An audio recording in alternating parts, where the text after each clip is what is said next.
მოგესალმებით მეგობრებო, მოკლედ კიდევ ერთხელ მინდა გადავიღო უკანა ხედვის კამერასთან დაკავშირებით პატარა ვიდეო რგოლი, რადგან ძალიან ბევრი კითხვა შემოდის ამ თემასთან დაკავშირებით.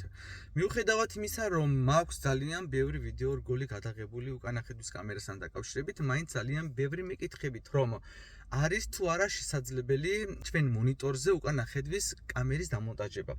მეგობრებო, ნახეთ ახლა რა ხდება.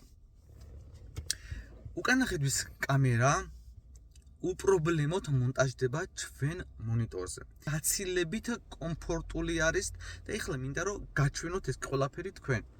ეს არის სარკე რეგისტრატორი. ეს არის ჩვენი მანქანის მონიტორი. ნახეთ, ეხლა ძალიან ბევრი აქ უკავშირებს უკანა ხედვის კამერას. აი აქ იყოფა კამერა შვაზე და აქ პატარა მონიტორზე ჩანს აი ეგ უკან რაც ხდება. ამ მონიტორში მაგალითად აი აქ ჩანს მთლიან ეკრანზე გააჩნია რა მოდელის რეგისტრატორს იყიდით.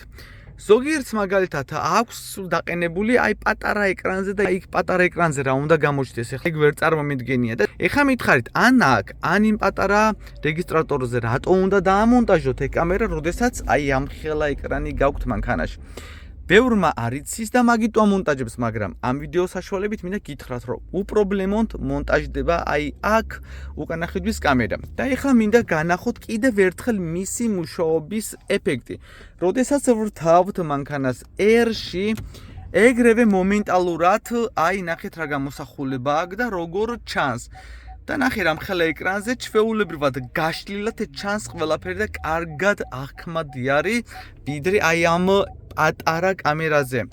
ჩანს ჩვენი ბუფერი, აი აქ ჩანს კუთხეები და ყველაფერი კარგად ჩანს დეტალურად.